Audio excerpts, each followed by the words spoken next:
Cap 6 sources of finance, और इसमें last week हमारी डिस्कशन जो हुई दैट वाज ऑन पब्लिक से हम जो डेट लेते हैं, डिबेंचर्स और बैंक लोन्स को लेके हम डिस्कशन कर रहे थे, और उसमें डिबेंचर से रिलेटेड कुछ टर्म्स हमने सीखी थी और एक कैलकुलेशन हमने market value of a debenture उस पर हमने बात की थी। तो कोई सवाल लास्ट लेक्चर से, कोई इशू, कोई गाइडेंस मज़ीद चाहिए आपको किसी एस्पेक्ट पे, थ्योरेटिकल डिस्कशन के एस्पेक्ट पे, या कैलकुलेशन का छोटा सा एंगल हमने देखा था उस पर कोई फर्दर गाइडेंस है? अच्छा, डिस्कशन हमारी भी टर्म्स पे ही जारी थी। आखिरी टर्म जो हमने डिस्कस की थी वो फिक्स्ड चार्ज और फ्लोटिंग चार्ज और उसकी अंडरस्टैंडिंग थी। नेक्स्ट टर्म कोवेनेंट पे ब्रीफ तो मैं आपको बता चुका था कि डेट के कोवेनेंट से मुराद डेट की शराइत, टर्म्स एंड कंडीशन, और जनरली लेंडर जो होता है ये कोवेनेंट्स या शराइत इसलिए अटैच करता है लोन के साथ टू एंश्योर कि borrower remain able to repay loan with interest. जैसे रिसेंटली आप इकोनॉमी पाकिस्तान में देख रहे हो, आईएमएफ की शरायत, तो आप आईएमएफ से कर्जा लेने जा रहे हो और आईएमएफ चाहता है कि आप कर्जा लो तो आपके इनकम के जराए ऐसे हों कि आप वो कर्जा वापस कर सको। इसलिए वो कह रहा है कि जी उसकी कीमत बढ़ा दो, इसकी कीमत बढ़ा दो, वहां से पैसे कमाओ जिससे फिर मेरे आप लोन को इंटरेस्ट पे करना, मेरा लोन भी रीपे करना। क्योंकि पाकिस्तान के बजट में कोई कुशन रीपेमेंट का नजर नहीं आ रहा और वो लोन मांगने पहुंचे हुए हैं। लेंडर कभी लोन अप्रूव नहीं करता जब तक उसको जो बोरोअर है रीपेमेंट के ऊपर कुछ रोशनी ना डाले, रीपेमेंट के जराए ना बताए। तो अगर लेंडर बोरोअर रीपेमेंट के जराए नहीं बता पाता तो लेंडर लोन नहीं देता। ऑल्दो वन में क्वेश्चन के कॉर्पोरेट एंटिटीज में तो लोन सिक्योर्ड होता है, बट स्टिल लोन बेशक सिक्योर्ड है, बट लोन देने वाला कभी लोन नहीं देगा जब तक उसको लोन की वापसी के जराए पे तसल्ली ना हो।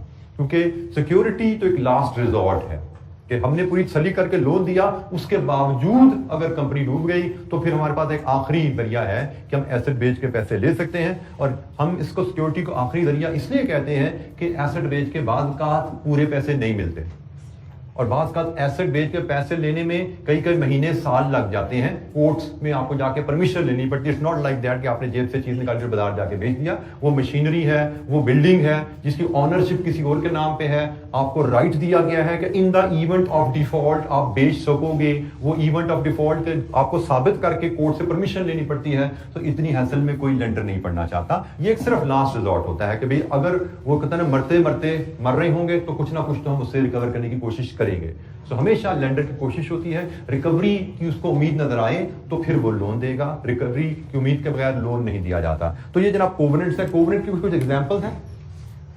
रिस्ट्रिक्शन, कॉर्पोरेट कंपनीज पे कोवेनेंट हो सकता है रिस्ट्रिक्शन और डिविडेंड पेमेंट। आप लोन लेने जाओ, लेंडर कहेगा ठीक है जी मैं लोन तो दे देता हूं, लेकिन आपने जो कमाते हो सारा डिविडेंड नहीं बांट देना।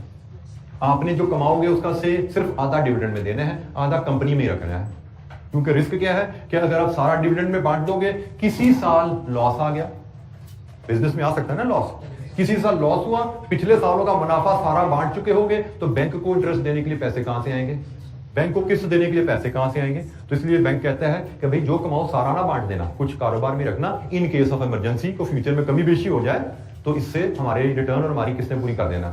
ये this could be one covenant. Another, maintenance of financial ratios. एक और कोवेनेंट लेंडर ये भी लगा सकता है कि ठीक है जी जब तक आप हमसे लोन ले रहे हैं आप अपनी करंट रेशो 2:1 पे मेंटेन करेंगे। आप अपनी quick ratio, liquidity quick ratio, acid test ratio 1:1 पे मेंटेन करेंगे। आपकी रेशो इससे खराब नहीं होनी चाहिए। लिक्विडिटी रेशो जिसमें करंट रेशो भी आती है, जिसमें क्विक रेशो भी आती है, ये दोनों रेशोज बिजनेस की कंटिन्यूटी के लिए बड़ी जरूरी है। अगर आपकी लिक्विडिटी रेशोज खराब हो जाएं तो बिजनेस के लिक्विडेशन में जाने के चांसेस होते हैं, कारोबार के ठप होने के चांसेस होते हैं। तो लेंडर चाहता है कि आपका कारोबार किसी वजह से ठप ना हो जाए। वो आपको कहेगा ये रेशोज आपने ठीक रखनी है ताकि आपका कारोबार चलता रहे, कम से कम जब तक हमारे पैसे वापस नहीं कर सकते तब तक आपने रेशोज ठीक रखनी है। इश्यूएंस ऑफ फर्दर डेट, ये भी एक रिस्ट्रिक्शन आ सकती है। ठीक है जी हम आपको लोन तो देंगे, लेकिन शर्त यह है कि जब तक हमारा लोन रीपे नहीं होता कोई मजीद लोन आपने नहीं लेना। ये भी रिस्ट्रिक्शन आएगी।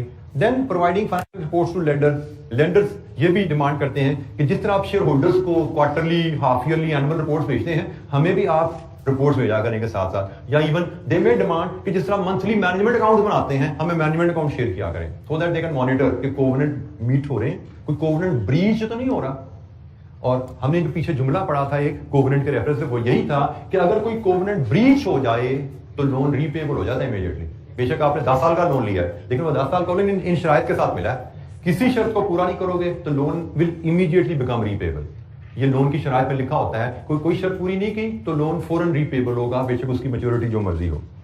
कोवेनेंट का मकसद ये है कि जो बारोअर है वो बिजनेस स्मूथली चलाता रहे और वो सफिशिएंट पैसे उसके पास आते रहें कि वो लेंडर का इंटरेस्ट भी दे सके और उसकी लोन की किस्तें भी दे सके। अच्छा जी, हमने इक्विटी को भी डिस्कस किया, हमने लॉन्ग टर्म लोन को भी डिस्कस किया, और डेट वर्सेस इक्विटी पे थोड़ी डिस्कशन करते हैं कि हमने कहा कि कंपनी के पास फाइनेंस के दो, लॉन्ग टर्म फाइनेंस के दो मेन सोर्सेज हैं, डेट से भी ले सकते हैं, इक्विटी से भी ले सकते हैं। तो इन्वेस्टर के पॉइंट ऑफ व्यू से डेट वर्सेस इक्विटी क्या है? इन्वेस्टर मतलब जो कंपनी को पैसा दे रहा है वो कंपनी में शेयर बाय करे या कंपनी का डिबेंचर बाय करे, उसके लिए क्या डिफरेंस है इन दोनों में? तो जनाब डेट वर्सेस इक्विटी देखें तो एडवांटेजेस विद द डेट क्या है? डेट लो रिस्क है। क्यों लो रिस्क है? क्योंकि इसकी इनकम गारंटीड है। क्यों लो रिस्क है? क्योंकि ये सिक्योर्ड है। क्यों लो रिस्क है? क्योंकि डेफिनेट मैच्योरिटी है। लो रिस्क क्यों है? कि इसमें प्रायोरिटी है इंटरेस्ट पेमेंट की ओवर एंड प्रिंसिपल रीपेमेंट की on all other payments by the company. In factors की वजह से हम कहते हैं कि इन्वेस्टर के लिए डेट इन्वेस्टमेंट लो रिस्क है। उसको डेट में पैसा लगाना वर्सेस इक्विटी में पैसा लगाना, डेट में इन्वेस्टमेंट लो रिस्क है इन वजूहात की वजह से, लेकिन उसके कुछ नुकसान भी हैं। No voting rights. पैसा डेट में लगाते हो कोई वोटिंग राइट नहीं, इक्विटी में लगाते हो वोटिंग राइट मिलता है। पैसा डेट में लगाते हो लो रेट ऑफ रिटर्न, गारंटीड है लेकिन मिलेगा कम, 8%, 10%। इक्विटी में गारंटीड नहीं है लेकिन जब मिलेगा 18%, 20%, 25%, बहुत जितना कमाओगे, जितना बिजनेस ज्यादा मुनाफा कमाएगा उतना रेट ऑफ रिटर्न ज्यादा होता जाएगा, कोई लिमिट नहीं है वहां पे। सो ये इक्विटी वर्सेस डेट में इन्वेस्टर के पॉइंट ऑफ व्यू से क्या फर्क है, और इक्विटी वर्सेस डेट में कंपनी के पॉइंट ऑफ व्यू से क्या फर्क है कि हम as a finance person company के लिए डेट रेज करें वर्सेस इक्विटी रेज करें, तो डेट के साथ फायदे क्या है? Debt is cheap. डेट में टैक्स सेविंग अवेलेबल है, इंटरेस्ट आप पीएनएल में चार्ज कर सकते हो as tax allowable expense. Equity की रिटर्न आप as tax allowable expense charge नहीं कर सकते। Cost is limited to interest payment and does not increase with increase in profit. Equity लाओगे जितना ज्यादा मुनाफा उतना ज्यादा डिविडेंड, लेकिन डेट लाओगे 10%, मुनाफा आपका जितना मर्जी बढ़ जाए आपकी रिटर्न टू इन्वेस्टर नहीं बढ़ती। No dilution of control. आप डेट से पैसा लाते हो तो शेयर होल्डर्स का वोटिंग राइट कम नहीं होता। इक्विटी से पैसा लाओगे, नए शेयर होल्डर कंपनी में डालोगे तो एग्जिस्टिंग शेयर होल्डर की वोटिंग राइट कम हो जाते हैं, जिसको हम डाइल्यूशन ऑफ कंट्रोल कहते हैं। जो डेट में डाइल्यूशन ऑफ कंट्रोल भी नहीं है, लेकिन डेट के साथ कुछ ड्रॉबैक भी आते हैं। Interest has to be paid. Company का नफा है नुकसान है, इंटरेस्ट पे करना है। Loan has to be repaid. Maturity होती है नॉर्मली लोन की, ऑल्दो इरिडीमेबल डेट भी होते हैं, but normally debt will have a maturity. Repay करना है तो करोड़ों अरबों रुपए का बंदोबस्त करना पड़ता है रीपे करने के लिए। Long term finance becomes burden on the company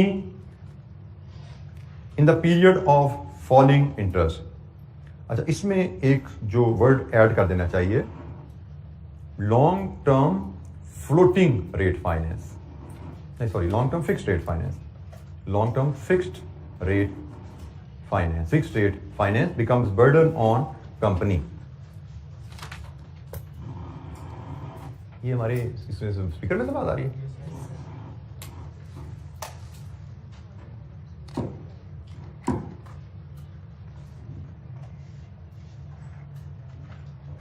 long term, अच्छा ये किस तरह का बर्डन है, कैसे? जुमला का मतलब क्या है कि आपने फिक्स रेट पे लोन लिया 10 साल का, से आपने 10% पे लोन ले लिया फिक्स रेट पे, और फॉलिंग इंटरेस्ट रेट। हमें पता है इंटरेस्ट रेट कभी कांस्टेंट नहीं रहते, ऊंच नीच आती रहती है। लेट्स अज्यूम जैसे आजकल हमारे इस वक्त कंट्री में इंटरेस्ट रेट पीक पे है, एंड वी एक्सपेक्ट कि going forward they will start coming down, नीचे आने शुरू होंगे। मे बी शायद एक आध दफा स्टेट बैंक और बढ़ाएगा, अल्टीमेटली महीने बाद 2 महीने बाद दे विल स्टार्ट कमिंग डाउन। अब अगर मैंने आज के तारीख में कोई 10 साल का लोन लिया तो मुझे मिलेगा से 18% पे, लेकिन आज से 6 मैंने 10 साल का लोन 18% पे फिक्स अगर ले लिया, आज से 6 महीने बाद इंटरेस्ट रेट गिर जाएंगे, आज से 6 महीने बाद इंटरेस्ट रेट गिर जाएंगे, और उस वक्त अगर कोई मेरा कंपैटिटर लोन लेने जाएगा उसको लोन मिलेगा मे बी 12% पे। अब मैंने 18% पे लिया था, मेरे कंपैटिटर को फॉलिंग इंटरेस्ट रेट की वजह से 6 महीने बाद 12 पे मिल गया या 15 पे मिल गया, तो मेरे लिए वो 18% का लोन बर्डन बन गया, क्योंकि it will become difficult for me to compete with the competitor who is having finance at cheaper rates। तो ये जुमला कि long term fixed rate finance become burden on the company in the period of falling interest rate. जब interest rate गिर रहे होंगे तो आपने अगर फिक्स्ड रेट पे लॉन्ग टर्म लोन लिया हुआ है वो आप पे बोझ बन जाता है, आपको एक्सपेंसिव फाइनेंस के साथ अपने कंपेटिटर्स को बीट करना पड़ता है, उनसे कंपीट करना पड़ता है जो कि चीपर रेट पे फाइनेंस ले पाते हैं। तो ये जनाब एक ये भी डेट का ड्रॉबैक है। Share holders concern high level of gearing, this is another issue. हमने कहा कि डेट चीप जरूर है, हमें डेट में अट्रैक्शन जरूर है फाइनेंस पर्सन, क्योंकि हमने पहले भी बात की थी चीपर सोर्स ऑफ फाइनेंस से डेट लाते हैं तो हमारा चीपर सोर्स ऑफ फाइनेंस हम रेज करेंगे, हमारी कॉस्ट ऑफ कैपिटल कम होगी, कॉस्ट ऑफ कैपिटल कम होगी तो एनपीवी ज्यादा होगी, wealth of investor, wealth of share holder बढ़ती है। लेकिन एक ड्रॉबैक भी है कि भाई फाइनेंस चीपर डेट में अट्रैक्शन जरूर है, लेकिन ज्यादा डेट लेना शेयर होल्डर्स को पसंद नहीं आता। ज्यादा एक हद से ज्यादा आप डेट लें तो शेयर होल्डर इस चीज को पसंद नहीं करते, क्योंकि डेट के साथ साथ कंपनी में कुछ मसाइल भी आते हैं। जैसे आप जितना ज्यादा डेट लोगे उतनी ज्यादा इंटरेस्ट पेमेंट की कमिटमेंट होगी, हर साल उतना ज्यादा फिक्स रिटर्न देना पड़ेगा आपको। जितना ज्यादा डेट लोगे उतनी ज्यादा सालाना रीपेमेंट का बर्डन आएगा आप पे। इंटरेस्ट कहां से पे करना है? कमाई से। लोन कहां से रीपे करना है? कमाई से। तो कमाई तो कोई गारंटी नहीं होती बिजनेस में, कमाई में तो ऊंच नीच कारोबार में आती रहती है। आपने देखा पिछले 2 साल में क्या हुआ कारोबारों के साथ कोविड के आने से, क्या क्या सोच के बैठे हुए थे लोग, लेकिन थोड़ा सा फैक्टर लगा ऐसी की तैसी फिर गई। फिर अभी आपने देखा पॉलिटिकल चेंज आया, अनसर्टेनिटी आ गई है, पता नहीं क्या होने वाला है, कारोबारों की ऐसी की तैसी फिर गई, ऊंच नीच आ जाती है कारोबार में। डॉलर एकदम महंगा हो गया, लोगों के एक्सपोर्ट ऑर्डर वो प्रोसेस नहीं कर पा रहे, जो उन्होंने सोचा हुआ था इतने हम चीजें भेजेंगे, वो उनको जो कॉस्ट है बिजली इतनी महंगी होगी उनके बारे में नहीं आ रही, चीजें बना ही नहीं पा रहे। तो कारोबार में कोई गारंटी नहीं होती इनकम की, कभी मुनाफा है तो कब बहुत ज्यादा भी है, कम भी हो सकता है, लॉस भी आ सकता है, और लॉसेस की वजह से कारोबार बंद भी हो जाते हैं। तो प्रॉफिट में ऊंच नीच आती है।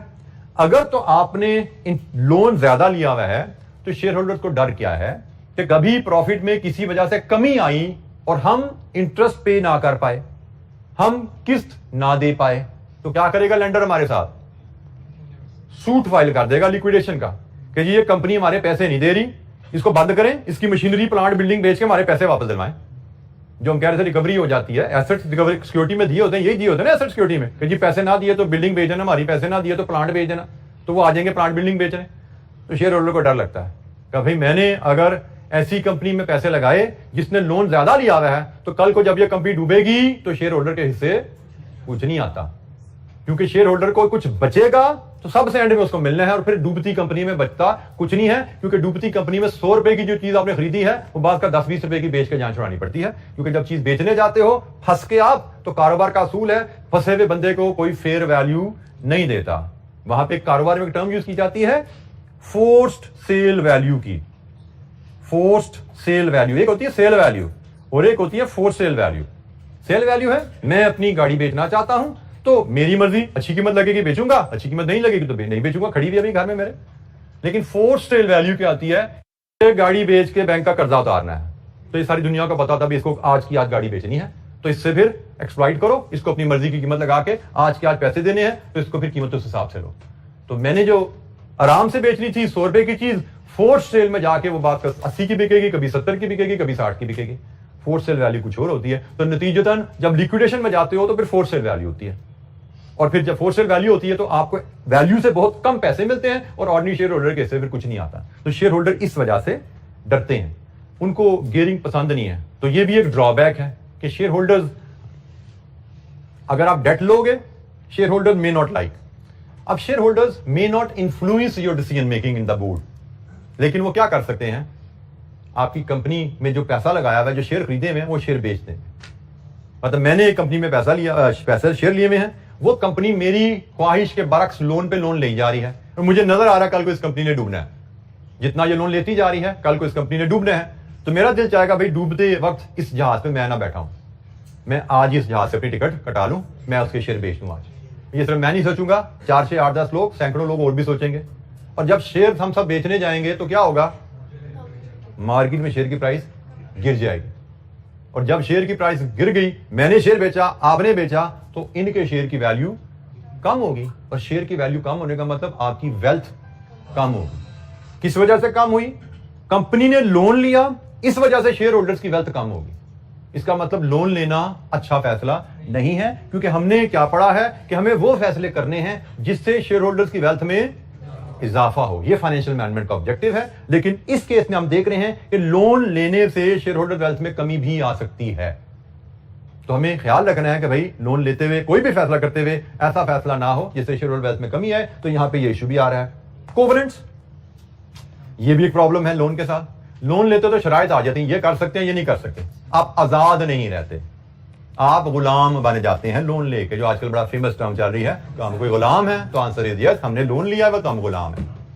ठीक है जी, आप मकरूज हैं तो आप गुलाम हैं, क्योंकि आप मकरूज हैं तो कर्जे देने वाले ने आपको शराइत के तहत कर्जा दिया है, आपको वो शराइत पूरी करनी है। वो आपके प्रोमिसेस हैं जो अपने गलत हैं, सही आपने कर दिए हैं, आप you have to honour them जब तक आप वो कर्जों से जान नहीं छुड़ाते। अब उनसे जान छुड़ाने की बातें, वो और बातें हो सकती है, उसके क्या तरीके हैं। लेकिन कोवेनेंट्स की वजह से बिजनेस में ये प्रॉब्लम आ जाते हैं कि भाई आप ये खरीद सकते हैं, ये कर सकते हैं, लोन नहीं ले सकते, डिविडेंड नहीं दे सकते, आप स्टॉक इतना जरूर रखेंगे, करंट रेशो इतनी जरूर रखेंगे, मतलब क्या कर सकते हैं क्या नहीं कर सकते, सब कुछ कोवेनेंट से गवर्न होना शुरू हो जाता है। जो कि बात का जरूरी नहीं कि बिजनेस के लिए अच्छा भी हो, जरूरी नहीं कि सारे कोवेनेंट बिजनेस के लिए अच्छे भी हों। तो ये इश्यूज हमारे पास आते हैं। जी जनाब, एनी क्वेश्चन? जी बेटा। जी, अगर हम इक्विटी इशू करते हैं, नए शेयर इशू करते हैं, तो कंपनी में नए शेयर होल्डर आ जाते हैं ना। मैं अगर 10% का शेयर होल्डर हूं, मतलब हम सिर्फ ये शेयर होल्डर, हमारी कंपनी, ये लोग मिलकर कंपनी चला रहे हैं, नए शेयर होल्डर ये भी शामिल हो जाए, तो क्या आपकी शेयर होल्डिंग वही रहेगी जो इनसे पहले थी? बेटा, राइट इशू में डाइल्यूशन नहीं है, लेकिन जरूरी कि नहीं हम इक्विटी से पैसा रेज करते सिर्फ राइट इशू ही करें। हम तो आईपीओ भी करते हैं ना, हम तो प्राइवेट प्लेसिंग भी करते हैं। नहीं, चलती हुई कंपनी में भी आप पब्लिक ऑफर में जाते हैं। अगर आपको ज्यादा पैसे चाहिए तो हम शेयर होल्डर्स की परमिशन से प्लेसिंग के थ्रू शेयर्स बेच देते हैं, हम शेयर होल्डर्स की परमिशन से पब्लिक ऑफर के थ्रू शेयर बेच देते हैं, और उस केस में कंट्रोल डाइल्यूशन आ जाएगा। शेयर होल्डर ने परमिशन दी है, लेकिन कंट्रोल डाइल्यूशन आता है। जी बेटा।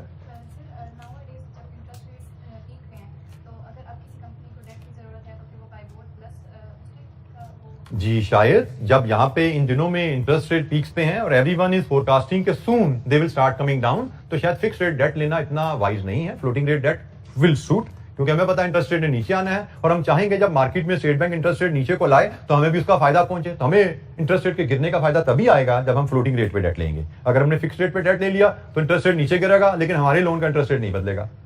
फ्लोटिंग रेट डेट होगा तो इंटरेस्ट रेट नीचे गिरेगा तो काइबोर भी नीचे आ जाएगा। हमारा इंटरेस्ट रेट काइबोर +2 है, तो काइबोर नीचे आया तो काइबोर +2 भी नीचे आ गया।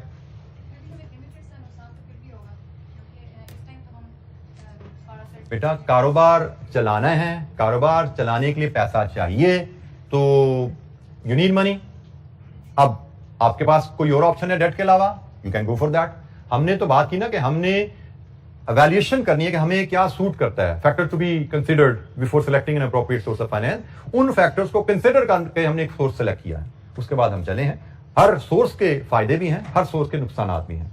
आपने जिस वक्त जितना फाइनेंस जिस मैच्योरिटी के लिए चाहिए, उस फाइनेंस को उस वक्त के हालात के हिसाब से कंसीडर करके डिसीजन लेना होता है। ठीक है, आज हो सकता है आपको डेट सूटेबल है या शायद नहीं है, कल हो सकता, आज हो सकता है आपको डेट सूटेबल है, कल हो सकता है आपको इक्विटी सूटेबल हो। ये तो आपके हालात और आपकी जरूरत के हिसाब से चीजें बदलती रहती हैं, आपकी चॉइसेस बदलती रहती हैं। There is no fix and standard path कि भाई इस पाथ पे चलेंगे तो ठीक है। हालात क्या चल रहे हैं आपके पास, आपकी जरूरियात क्या है, आपकी कंपनी का करंट स्टेटस क्या है, उसके हिसाब से आप फैक्टर्स हमने डिस्कस किए, उन फैक्टर्स को डिस्कस करके हम फैसला करते हैं इंटरनल फैक्टर्स भी, एक्सटर्नल फैक्टर्स भी, और वो लिस्ट मैंने आपको कहा था बड़ी एक ब्रीफ लिस्ट है। उसके अलावा बहुत से और फैक्टर्स होते हैं जिनको कंसिडर किया जाता है फाइनेंस के सोर्स को सिलेक्ट करते हुए। हर सोर्स के अपने फायदे नुकसान आते हैं। जी बेटा। सर आपने कहा कि अगर कंपनी शेयर होल्डर की कंसेंट के अगेंस्ट लोन लेती जा रही है तो शेयर होल्डर को पता चलेगा कि कंपनी डूबने वाली है तो वो मार्केट में शेयर सेल करने आ जाएंगे, तो मार्केट में शेयर की वैल्यू गिर जाएगी। तो लेकिन कंपनी ने एक दफा शेयर इशू कर दिया तो वो जब शेयर की वैल्यू गिर जाएगी तो कोई और खरीद लेगा कंपनी को, तो जब न्यू शेयर इशू करने होंगे तो तब ही डिफिकल्टी फेस करनी होगी। लेकिन फॉर द टाइमिंग तो कंपनी ने कौन सा पैसे देने हैं शेयर के बदले? बेटा आप कंपनी क्या है? कंपनी शेयर होल्डर्स का एसेट है, ऐसा ही है। कंपनी शेयर होल्डर का एसेट है। आपके साथी का कहना है कि कंपनी ने जब एक दफा पैसे रेज करके कारोबार शुरू कर दिया तो प्राइस ऊपर जाए नीचे जाए, कंपनी की सेहत पे क्या असर पड़ता है? तो कंपनी है किसकी भाई? शेयर होल्डर की है। तो कंपनी की प्राइस ऊपर जाए नीचे जाए, शेयर होल्डर की सेहत पे असर पड़ता है। They are the owners of the company. तो कंपनी की जब हम बात कर रहे हैं तो हम मैनेजमेंट डिसीजन लेती है, और हमने कहा जी मैनेजमेंट को वो डिसीजन लेने चाहिए जिससे शेयर होल्डर्स की वेल्थ में इजाफा आए, ना कि कमी आए। और अगर मैनेजमेंट या शेयर, जो कि मैनेजमेंट में कौन लोग हैं, डायरेक्टर्स ही होते हैं, वो भी तो शेयर होल्डर ही होते हैं, तो उनको हर वो फैसला करना चाहिए जिससे शेयर होल्डर वेल्थ में इजाफा आए। हम चले कहते हैं जी मैं कंपनी को लाता है, उन्होंने शेयर होल्डर से पैसे ले लिए, अब शेयर होल्डर उनका कोई ताल्लुक नहीं है तो उनका लेना देना नहीं है, तो फिर भी भाई जब कंपनी की प्राइस मार्केट में गिरती है, इमेज किया जाता है कि कंपनी ने कोई गलत डिसीजन लिया जिसकी वजह से कीमत गिरी है। Company, there could be many reason. हमारे स्कोप में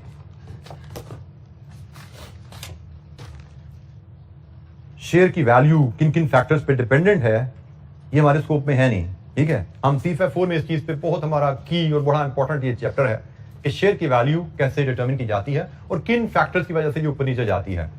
मैंने तो आपसे बड़ा ब्रीफली डिस्कस किया कि शेयर होल्डर्स की विल के अगेंस्ट आपने कोई स्टेप लिया जो शेयर होल्डर्स को पसंद नहीं है, तो शेयर होल्डर्स शेयर्स को बेचेंगे, उस सेल प्रेशर की वजह से कंपनी की शेयर प्राइस गिर सकती है। But there are many reason जिसकी वजह से शेयर प्राइस गिरती है। बट शेयर प्राइस का गिरना ये इंडिकेशन होता है, ये सिग्नल होता है कि कंपनी ने कुछ बुरा किया है या कंपनी के साथ कुछ बुरा होने वाला है।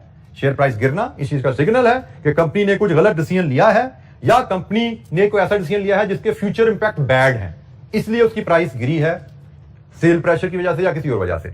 और जब एक कंपनी के फ्यूचर के बारे में खबर निकल आई कि कंपनी को फ्यूचर में किसी गड़बड़ का सामना होने वाला है, कंपनी के फ्यूचर में कोई प्रॉफिट्स में ऊंच नीच आने वाली है, तो कंपनी के साथ जो दूसरे स्टेक होल्डर अटैच हैं, लेंडर हैं, सप्लायर हैं जो धार पे माल देते हैं, कस्टमर हैं जो अपनी बेतहाशा चीजें खरीद रहे हैं कंपनी से, वो सारे घबरा जाते हैं। जब भी कंपनी ने कुछ गड़बड़ कर दिया है तो कल कोई कंपनी बंद ना हो जाए, जो उसको उधार पे रॉ मटेरियल सप्लाई करते थे वो पीछे हो जाएंगे, हमने आपको उधार नहीं देना। कल को हमने आपको उधार दिया, आपकी कंपनी बंद होगी, पैसे कहां से आएंगे? बैंक पीछे हट जाता है कि जी हमने जो लोन दिया है हमने इसकी रिन्यू नहीं करना, इसकी लास्ट डेट आ रही है, आप हमें रीपे कर दीजिएगा, हमें फारा कर दें, हमने रिन्यू नहीं करना क्योंकि हमें शक है कि आपकी कंपनी ने कोई गड़बड़ कर दिया, कल को बंद ना हो जाए। कस्टमर ऑर्डर देने से घबराएगा जी, हमने आपको ऑर्डर नहीं देना, हम किसी दूसरी कंपनी को देंगे, आपको हमने ऑर्डर दिया, आपकी फैक्ट्री बंद होगी तो हम रॉ मटेरियल नहीं मिलेगा, हमारी फैक्ट्री कैसे चलेगी? तो ये इश्यूज आ जाते हैं, ट्रस्ट इश्यूज आ जाते हैं जिससे आपका बिजनेस इफेक्ट हो जाता है। सो प्राइस मतलब ये तो छोड़ दो ना कि एक दफा शेयर होल्डर्स का ट्रस्ट आपने हिलाया और आपको पैसे की जरूरत पड़ी तो शेयर होल्डर ने आपको टका नहीं देना। फ्यूचर में बिजनेस में जरूरत पड़ती रहती है, वो तो एक लाता चीज, हम कहते हैं नहीं जरूरत पड़ेगी तो उसके बावजूद हमें इतने मसाइल के सामने करना पड़ेंगे कि हमारा बिजनेस नहीं चल पाएगा। जी एनी क्वेश्चन, कोई सवाल है? अच्छा जी, टाइप्स ऑफ डिबेंचर। अच्छा, इसमें हम जो चीजें पढ़े हैं, हमें किसी भी तरह के कोई नोट्स, 2-2 4-4 नंबर के नोट्स या एमसीक्यूज हमें आ सकते हैं। जैसे इन पे हमें कोई नोट आ सकता है एडवांटेज डिसएडवांटेज पे, या किसी एमसीक्यू में ये चीजें टेस्ट हो सकती हैं। तो हमें इनकी अंडरस्टैंडिंग क्लियर चाहिए, हमें रट्टा नहीं लगाना। मैं बार बार पहले बताता रहा हूं, रट्टा नहीं लगाना, अंडरस्टैंडिंग क्लियर होनी चाहिए आपको। डिफरेंट टाइप्स ऑफ डिबेंचर हैं जी। The first type is deep discount debenture. Deep discount debenture, deep discount debenture हम कहते हैं जी debentures which are issued at discount on their nominal value. Let's assume एक स्टेट डिबेंचर जो होता है, एक स्टेट डिबेंचर या हम उसको नॉर्मल डिबेंचर कहें, नॉर्मल डिबेंचर जिसकी फेस वैल्यू क्या होती है पाकिस्तान में? 5000। एक नॉर्मल डिबेंचर जिसकी नॉमिनल वैल्यू पाकिस्तान में होती है ₹5000। नॉर्मल डिबेंचर जब इशू किया जाता है तो कंपनी एंट्री डालती है डेबिट बैंक, क्रेडिट लोन से एक ही डिबेंचर इशू किया तो 5000, और कंपनी ने कहा जी 10% डिबेंचर्स इशूड, ये जी ट्रांजैक्शन है एक हमने कहा, ये तो हमने कहा नॉर्मल डिबेंचर की कहानी है जो हम डिस्कस करते आ रहे हैं कि 5,000 का एक कंपनी ने डिबेंचर इशू किया, बैंक में 5,000 आ गए, ये लोन खड़ा हो गया 5,000 का, सालाना 10% नॉमिनल वैल्यू पे इंटरेस्ट पे करना है, 500 सालाना इंटरेस्ट पे करना है, ये नॉर्मल डिबेंचर है। Deep discount debenture, deep discount debenture क्या है जी?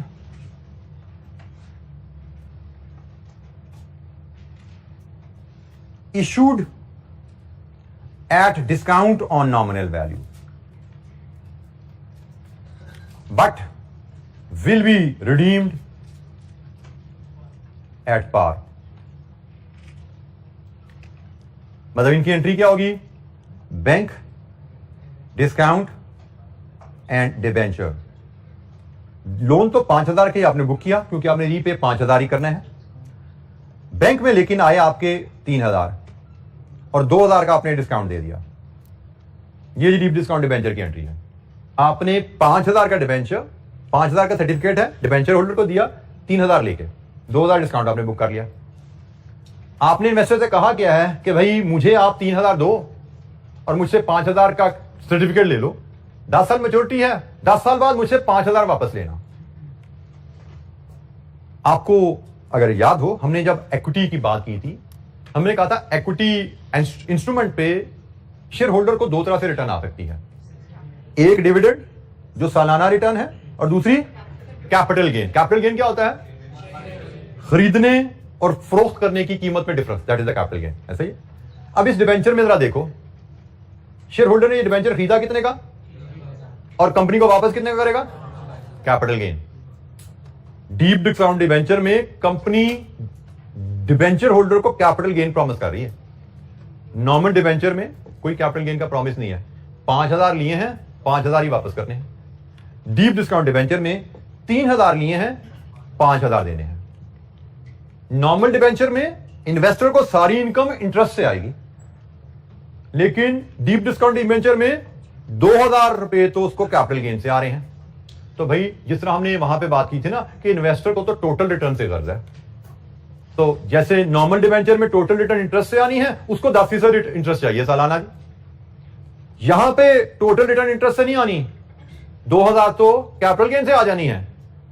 तो जब कुछ रिटर्न कैपिटल गेन से आ जानी है तो इंटरेस्ट थोड़ा कम भी आ जाए तो इन्वेस्टर मुतमईन हो सकता है। यहां पे जो इंटरेस्ट रेट हो में भी वो 4% हो, 4% डिबेंचर्स हैं ये शायद,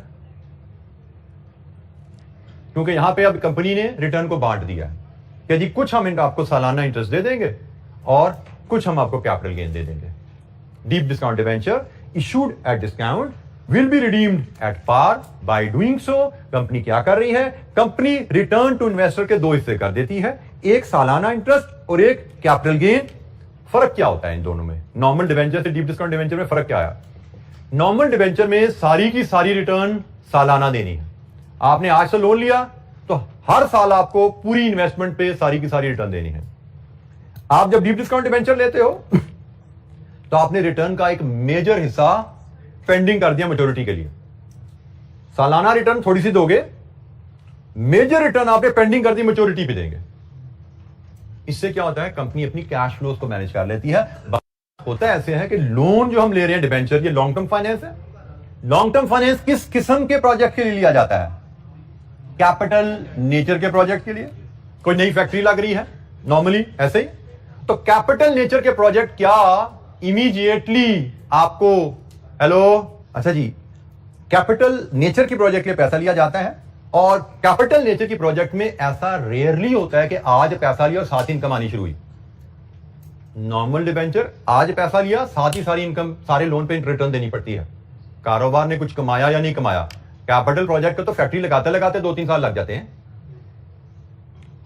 ठीक है। तो नया लोन लिया, फैक्ट्री अभी लगी नहीं, इंटरेस्ट पेमेंट ड्यू होनी शुरू हो गया। ये नॉर्मल डिबेंचर का इशू आता है। डीप डिस्काउंट डिबेंचर में हम एटलीस्ट कुछ बोझ पेंडिंग कर देते हैं, कभी इंटरेस्ट हमें थोड़ा सा देना पड़ेगा, बाकी अमाउंट हम मैच्योरिटी पे 2,000 इकट्ठी पे करेंगे। इसी की एक और टाइप डीप डिस्काउंट के बाद जो दूसरी है वो जीरो कूपन है। ये डीप डिस्काउंट से भी एक स्टेप आगे है।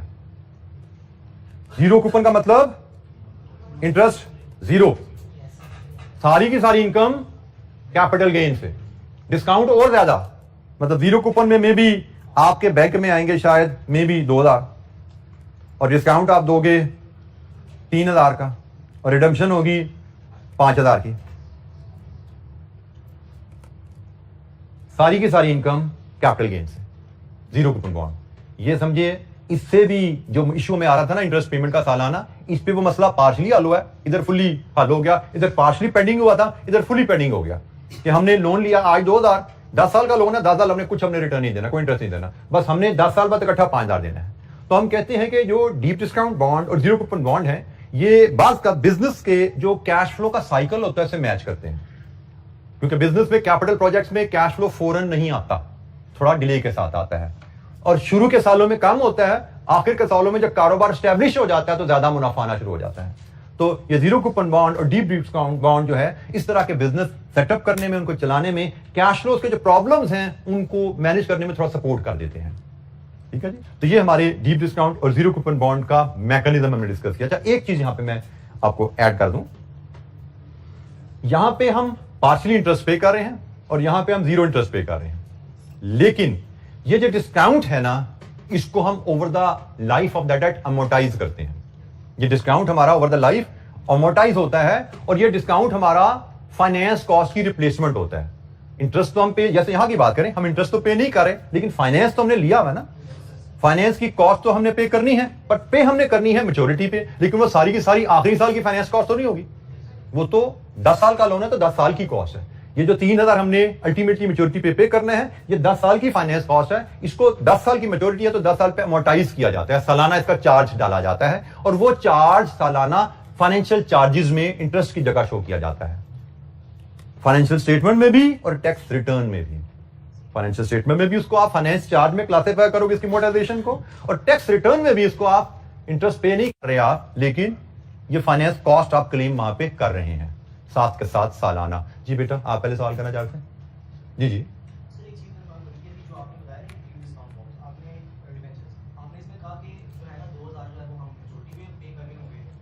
हम 3000 वसूल कर रहे हैं, मैच्योरिटी पे 5000 देंगे। जी, मैच्योरिटी पे हमने पे किया। Coupon rate is always applied on nominal value. ठीक है, ये 4 है या 3 है या 2 है, it is always applied on nominal value. बेटा, मैंने आपका कहना है कि ये महंगा पड़ा, ये मैंने हाइपोथेटिकल डाटा लिया, मैंने इसकी एग्जैक्ट इसकी रिटर्न कैलकुलेट नहीं की इसकी। ठीक है, हाइपोथेटिकल डाटा लिया है, बट ये चीज ख्याल रखिएगा कि हमने यहां पे अगर सालाना 10% रिटर्न है तो यहां पे भी ये दोनों रिटर्न मिला के उसके आसपास ही बनेंगी, सिर्फ कैश फ्लो मैनेज किए गए हैं। ये मैंने हाइपोथेटिकल डाटा लिया है, नॉट नेसेसरली ये एग्जैक्टली उससे रिटर्न से मैच हो रही हो। ये 3 है, 2 है, 2.5 है, ये मुझे एग्जैक्ट नहीं पता। ठीक है, मैंने डाटा ये कोई प्रिसाइज नहीं लिया, सिर्फ आपको आइडिया देने के लिए कि भाई रिटर्न वहां पे 10 की 10% इंटरेस्ट की शेप में जा रही है, यहां पे उसके 2 हिस्से हो जाएंगे, कुछ कैपिटल गेन, कुछ सालाना इंटरेस्ट। लेकिन कितना कैपिटल गेन, कितना इंटरेस्ट, इसकी कैलकुलेशन की जाती है पहले रेट निकालने के लिए, और ये देखा जाएगा कि भाई हमें वहां पे अगर सालाना 10% पड़ा है इधर, तो यहां पे भी 10% के आसपास ही पड़े, कोई 10 का 12 या 18 ना हो जाए। ठीक है, उसके आसपास ही रहे, ये चीज देखी जाएगी, इसकी कैलकुलेशन की जाएगी। बट अगेन हमारे इस स्कोप में नहीं है, हमारे स्कोप में सिर्फ यही बात है, ये सीफैप में जाएंगे वहां पे इसकी कैलकुलेशन भी आपके स्कोप में आ जाएगी कि भाई हमने इतना अगर कैपिटल गेन देना है और 10% सालाना रिटर्न देनी है तो कूपन रेट क्या रखा जाए। ये कैलकुलेशन अभी हमारे स्कोप में नहीं है। कूपन रेट 4 होगा, 2 होगा, 1 होगा, 5 होगा, वो बात की बात है। जी, कूपन रेट कम बदलता होगा, डिस्काउंट और कूपन रेट का कॉम्बिनेशन ऐसे सेट किया जाएगा कि सालाना रिटर्न मिला के बन जाए 10% के आसपास, कॉम्बिनेशन ऐसा बनाया जाएगा कि उस तरह बने। जी बेटा, आप कुछ सवाल करना चाह रहे थे? अच्छा जी, सॉरी। जी बेटा, डिस्काउंट जो है आप डीप डिस्काउंट बॉन्ड में है या जीरो कूपन बॉन्ड में है, डिस्काउंट आपका टिल मैच्योरिटी सालाना अमोर्टाइज होगा। जी बेटा।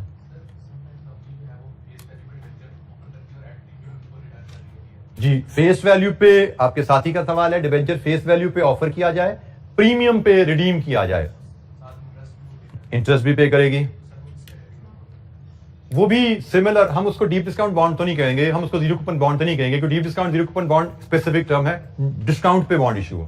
अगर इशू फेस वैल्यू पे हुआ है और रिडीम प्रीमियम पे होना है, ऐसे भी किया जाता है, तो इसको हम डीप डिस्काउंट या जीरो कूपन कैटेगरी में नहीं कहते। लेकिन हम बहरहाल ये थोड़ा सा एलिमेंट इसमें देखते हैं कि by offering redemption at premium, company is offering small portion of the return as capital gain, क्योंकि प्रीमियम पे आप कंपनी आपको कह रही है मुझे आप 5,000 दें और मुझसे 10 साल बाद 5,500 लें, कैपिटल गेन की गारंटी आ गई। 500 रुपए की आई, 1000 की आई, कैपिटल गेन की गारंटी आ गई। तो कैपिटल गेन की गारंटी जरूर है, बट डिस्काउंट तो नहीं दिया ना आपने। आप थ्रू प्रीमियम थोड़ा सा कैपिटल गेन उसको ऑफर कर रहे हैं और इस कैपिटल गेन के बदले इंटरेस्ट रेट थोड़ा सा कम कर लेते हैं। जैसे हमने बात की, हम इन्वेस्टर को तो टोटल रिटर्न से कर लें, अब वो टोटल रिटर्न सारी की सारी उसको इंटरेस्ट की शेप में दे दो, सारी की सारी कैपिटल गेन की शेप में दे दो, कुछ इंटरेस्ट कुछ कैपिटल गेन दे दो। ये कंपनी की पॉलिसी है। कंपनी देखेगी इन्वेस्टर की जरूरत क्या है, उसको क्या सूट करता है, कंपनी की जरूरत क्या है, कंपनी को क्या सूट करता है। कंपनी इन दोनों चीजों को कंसिडर करके पैकेज बना के ऑफर करेगी। अगेन ये पैकेज की डेवलपमेंट, इसमें मजीद डिस्कशन CFA4 में रहेगी। हमारा यहां पे सिर्फ इंट्रोडक्शन किया तक बेसिक बातें हैं कि हमें इनकी वेरिएबल्स पता हो कि ये इनमें वेरिएबल्स होते हैं, वेरिएबल्स को मैनेज कैसे करना है, उनका मैथमेटिक्स क्या है, वो हमारे स्कोप में फिलहाल नहीं है। ठीक है, हमें सिर्फ वेरिएबल पता होने चाहिए कि भाई ये हो रहा है तो इसका क्या इंपैक्ट क्या आ रहा है, उस इंपैक्ट को गेज करना, प्रिसाइजली कैलकुलेट करना कैप 6 के स्कोप में ये भी नहीं है। जी जनाब, हमने 2 टाइप्स ऑफ डिबेंचर पे बात की, एक डीप डिस्काउंट, एक जीरो कूपन।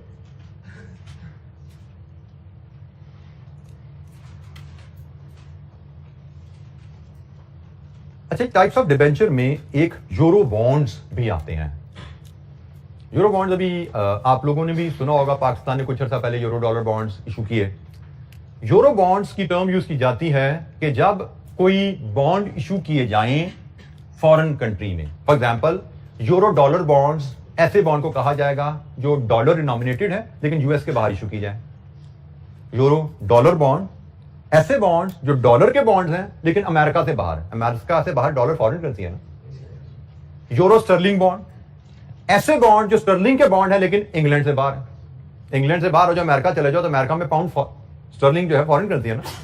तो यूरो स्टर्लिंग पाउंड, यूरो की टर्म होती है कि फॉरेन करेंसी में बॉन्ड इशू किए जाएं। पाकिस्तान में डॉलर के बॉन्ड इशू हुए थे, उनको यूरो डॉलर कहा गया था। जापान में डॉलर के बॉन्ड इशू होंगे, उनको यूरो डॉलर बॉन्ड कहा जाएगा। इंग्लैंड में डॉलर के बॉन्ड इशू होंगे, उनको यूरो डॉलर बॉन्ड कहा जाएगा। अमेरिका में डॉलर के बॉन्ड इशू होंगे, वो सिंपल बॉन्ड है क्योंकि अमेरिका में डॉलर तो होम करेंसी है। पाकिस्तान में पाउंड के बॉन्ड इशू होंगे, उनको यूरो पाउंड या यूरो स्टर्लिंग कहा जाएगा बॉन्ड। इंडिया में स्टर्लिंग पाउंड के बॉन्ड इशू होंगे, उनको यूरो स्टर्लिंग कहा जाएगा। लेकिन इंग्लैंड में स्टर्लिंग के बॉन्ड इशू होंगे डिनोमिनेशन में, तो उनको सिंपली बॉन्ड कहा जाएगा क्योंकि इंग्लैंड में पाउंड तो होम करेंसी है। ठीक है, सो यूरो बॉन्ड्स की टर्म यूज की जाती है जब किसी कंट्री में फॉरेन करेंसी में बॉन्ड इशू किए जाएं, उनको यूरो एंड देन करेंसी साथ लगा के डॉलर के बॉन्ड पाकिस्तान में यूरो डॉलर बॉन्ड्स कहलाएंगे। ठीक है जी, डॉलर के बॉन्ड्स इंग्लैंड में यूरो डॉलर बॉन्ड्स कहलाएंगे। पाउंड के बॉन्ड अमेरिका में यूरो पाउंड या यूरो स्टर्लिंग बॉन्ड्स कहलाएंगे। डिबेंचर्स यूरो बॉन्ड्स क्या होते हैं? अच्छा, यूरो बॉन्ड्स कौन इशू करता है, इसके क्या क्या फायदे हैं? यूरो बॉन्ड्स नॉर्मली किसी एक कंपनी के इख्तियार में ये नहीं होता क्योंकि फॉरेन करेंसी के बॉन्ड इशू करना, उसके लिए आपको इंटरनेशनल परमिशंस चाहिए होती हैं। नॉर्मली ये गवर्नमेंट्स कर सकती हैं, जैसे गवर्नमेंट ऑफ पाकिस्तान ने किया था, या इंटरनेशनल बड़े लेवल के सिंडिकेट का मतलब होता है मिलके कोई काम करना, मतलब 2-3 बैंक मिलके, एक पाकिस्तान का बैंक, एक इंग्लैंड का बैंक मिलके प्लान करें कि हमने यूरो डॉलर बॉन्ड इशू करने हैं पाकिस्तान में या इंग्लैंड में, क्योंकि इसमें आपकी फॉर्मेलिटीज ऐसी इन्वॉल्व होती हैं कि आपको एक बड़ा स्टेचर चाहिए होता है इंटरनेशनल लेवल पे किसी प्रोडक्ट को इशू करने के लिए। यूरो डॉलर बॉन्ड पाकिस्तान में इशू क्यों किए गए थे? सिर्फ पाकिस्तान में सिंपल बॉन्ड भी तो इशू कर सकती थी ना गवर्नमेंट ऑफ पाकिस्तान। जब आप पाकिस्तान में सिंपल बॉन्ड्स इशू करते हो तो उसमें सिर्फ पाकिस्तानी लोग इन्वेस्ट करेंगे, क्योंकि पाकिस्तान में बॉन्ड्स इशू होंगे रुपी डिनोमिनेशन में। तो रुपी डिनोमिनेशन में इन्वेस्टमेंट वही बंदा करेगा जो रुपी कमाता है, पाकिस्तानी लोग। लेकिन जब पाकिस्तान ने यूरो डॉलर बॉन्ड इशू किए, जिनका नाम रखा गया था रोशन पाकिस्तान, ये रखा गया था नाम इनका शायद। यूरो डॉलर बॉन्ड जब इशू किए तो उनमें उन लोगों ने पूरी दुनिया से इन्वेस्ट किया जो डॉलर में कमाई करते थे। पूरी दुनिया के लोगों के लिए ये एक इन्वेस्टमेंट अपॉर्चुनिटी बन जाती है कि जी डॉलर में इन्वेस्ट करना, क्योंकि जो लोग अमेरिका में बैठे हैं, इंग्लैंड में बैठे हैं, यूएई में बैठे हैं, वो पाकिस्तानी करेंसी की एप्रिसिएशन को नहीं समझते, वो डॉलर को समझते हैं। तो डॉलर में इन्वेस्टमेंट का रेट उनको समझ आता है क्या फेयर है, क्योंकि वो अमेरिका में बैठे हैं, उनको पता है अमेरिका में डॉलर पे क्या रेट मिलता है, पाकिस्तान क्या रेट ऑफर कर रहा है, कितना अच्छा कितना बुरा, दे कैन गेज इट। लेकिन डॉलर का इन्वेस्टमेंट रेट अमेरिका में उनको क्या मिल रहा है, पाकिस्तान में रुपी में इन्वेस्ट करेंगे क्या रेट मिल रहा है, दे कैन नॉट गेज कि what is the better option. तो यूरो जब बॉन्ड इशू किए जाते हैं उसका मकसद ये होता है कि आप इंटरनेशनल इन्वेस्टर्स को इनवाइट कर लेते हो।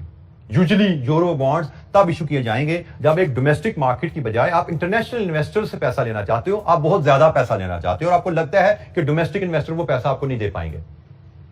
आपको 2, 4, 5 अरब चाहिए, एक मुल्क से मिल जाएंगे। आपको जो मुझे 1,000 अरब या 2,000, 5,000 अरब चाहिए, जिस तरह पाकिस्तानी गवर्नमेंट को कर्जे चाहिए होते हैं 30,000, 20,000, ये सुनने में आ रहा है इतने 1,000, 20,000 का कर्जा ले लिया तो 30,000 का कर्जा ले लिया। इतने हजारों अरब एक जगह से तो नहीं मिलते, तो उसके लिए आपको फिर ज्यादा बिगर पॉपुलेशन चाहिए। तो यूरो बॉन्ड्स इसलिए इशू किए जाते हैं जहां पे बहुत बड़ी आपको पैसे चाहिए। जैसे अगर मुझे याद सही पड़ता है तो वापडा ने कोई डैम बनाना था। अब डैम बनाना भी सैकड़ों अरब का खर्चा होता है, तो उसके लिए पैसे चाहिए थे, तो उसके लिए भी यूरो डॉलर बॉन्ड इशू किए जा सकते हैं। लेकिन उसके लिए फिर वापडा को 2-3 बैंकों को मिलाना पड़ा कि ये आप मिलके हमारे बिहार पे इंटरनेशनल मार्केट में ये बॉन्ड इशू करें। सिंडिकेट बना था, एक पार्टी ये काम नहीं कर पाती। गवर्नमेंट तो बड़ी है ना, वो कर सकती है, लेकिन बैंक एक छोटी एंटिटी होता है, उसको मिलना पड़ता है दूसरे बैंक के साथ। अच्छा जी, यूरो बॉन्ड्स ने फ्लेक्सिबिलिटी है, जिस मर्जी कंट्री में आप जाके इशू करें। जिस कंट्री के रेगुलेटरी रिक्वायरमेंट लॉज आपको जरा फ्लेक्सिबल लगते हैं, जरा रिलैक्स लगते हैं, वहां जा सकते हैं। और जब आप रेगुलेटरी रिक्वायरमेंट आप चूज करते हैं जहां पे रिलैक्स्ड हैं, तो वहां पे कॉस्ट ऑफ फंड भी आपकी रिलैक्स हो जाती है। आप सिर्फ लार्जर फंड के लिए यूरो बॉन्ड नहीं इशू करते, आप चीपर कॉस्ट ऑफ फंड के लिए भी यूरो बॉन्ड इशू करते हैं। चीपर कॉस्ट कैसे आएगी? पाकिस्तान में फॉर एग्जांपल आपने किसी बैंक से लोन लेना है, बैंक कहां से पैसा लाता है? बैंक पब्लिक से पैसा लेता है। बैंक पब्लिक से पैसा लेता है, कंपनी को लोन दे देता है। अब पाकिस्तान में स्टेट बैंक की रिक्वायरमेंट है कि जी पब्लिक से जितना भी पैसा लोगे उसका 50% आपने मेरे पास रखवाना है और मैंने आपको 6% ज्यादा इंटरेस्ट नहीं देना। अब वो सोचता है कि मैंने पब्लिक से पैसा लिया 8% पे, आधा पैसा मैंने स्टेट बैंक को देना है, मजबूरी है 6% पे, तो 2% का तो मुझे होगा नुकसान यहां पे। अब बाकी आधा पैसा मैंने कंपनियों को लोन देना है, उनमें मैंने वो नुकसान भी पूरा करना है, अपना खर्चा भी पूरा करना है और मुनाफा भी कमाना है। तो आप देखो इंटरेस्ट रेट कहां का कहां चला गया, कंपनी को कॉस्ट ऑफ फंड कितनी ज्यादा पड़ गई। अब यही पैसा इंटरनेशनल मार्केट से अगर रेज करे बैंक पब्लिक से ना ले, इंटरनेशनल मार्केट में जाए यूरो बॉन्ड इशू करे। इंटरनेशनल मार्केट में जब यूरो बॉन्ड इशू किए गए तो उस पर स्टेट बैंक का रूल एप्लीकेबल नहीं है। वो सारे का सारा पैसा स्टेट बैंक, वो बैंक चाहे जिस मर्जी पार्टी को फॉरवर्ड करे, उस पर बैंकिंग रेगुलेशन या स्टेट बैंक की रेगुलेशन नहीं है। या कंपनी डायरेक्ट इंटरनेशनल मार्केट में जाके through international consortium euro bond issue कर दे, उसमें अब स्टेट बैंक इन्वॉल्व नहीं है, रेगुलेशन इन्वॉल्व नहीं है। आप स्टेट बैंक के पास आधे पैसे नहीं रखवाने, सारे के सारे पैसे कंपनी के पास आ गए। तो जब स्टेट बैंक के पास पैसे नहीं गए तो कॉस्ट ऑफ फंड आपकी ऑटोमेटिकली कंट्रोल होगी। तो यूरो बॉन्ड का फायदा लार्जर पॉपुलेशन इन्वेस्टर की आ जाती है, आपको फ्लेक्सिबिलिटी मिल जाती है, आप रेगुलेटरी रिक्वायरमेंट रिलैक्स जिस कंट्री में वहां पर जा सकते हो, आपको कॉस्ट ऑफ फंड्स लो पड़ती है। वेरी ब्रीफ 2 नंबर का 2.5 नंबर का नोट आ सकता है। ये 2-3 पॉइंट हमने लिखे हो तो हमारे लिए काफी है समझने के लिए। जी बेटा, एनी क्वेश्चन? बेटा स्टेट बैंक क्यों अलाउ करे यूरो बॉन्ड को? तो स्टेट बैंक सिर्फ पाकिस्तान में जो बैंक्स हैं उनमें जो पब्लिक पैसा जमा कराती है उसके लिए जिम्मेदार है। पब्लिक से कंपनी को डायरेक्ट लोन ले रही है, स्टेट बैंक उसके लिए जिम्मेदार नहीं है। वो पब्लिक को कहा जाता है कि बी वेयर, आप जिस कंपनी को लोन दे रहे हो उसके लोन के एग्रीमेंट्स, उसके डिबेंचर की टर्म्स खुद पढ़िए और देखिए। उसकी रिक्वायरमेंट एससीसीपी ने कुछ दी होंगी कि अंडर राइटिंग होगी, बैंकों से आपने अप्रूव करवानी होगी, वो वहां पे कुछ रिक्वायरमेंट होगी। State bank has nothing to do with anything between company and debenture. State bank is there only to control banks, कि बैंक में जो पैसा जा रहा है वो सिक्योर हो, उस पर डिपॉजिटर को पता कि ये पैसा मेरा bank state bank watch dog बैठा हुआ है, ये डूबने नहीं देगा इस पैसे को। अच्छा जी, आज के लिए इतना ही। मजीद डिस्कशन इंशाअल्लाह आगे रहेगी। अभी टाइप्स ऑफ डिबेंचर पे हमारी बात जारी है, बात हमारी कल इंशाअल्लाह कंटिन्यू करेंगे। Thank you very much. अस्सलाम वालेकुम।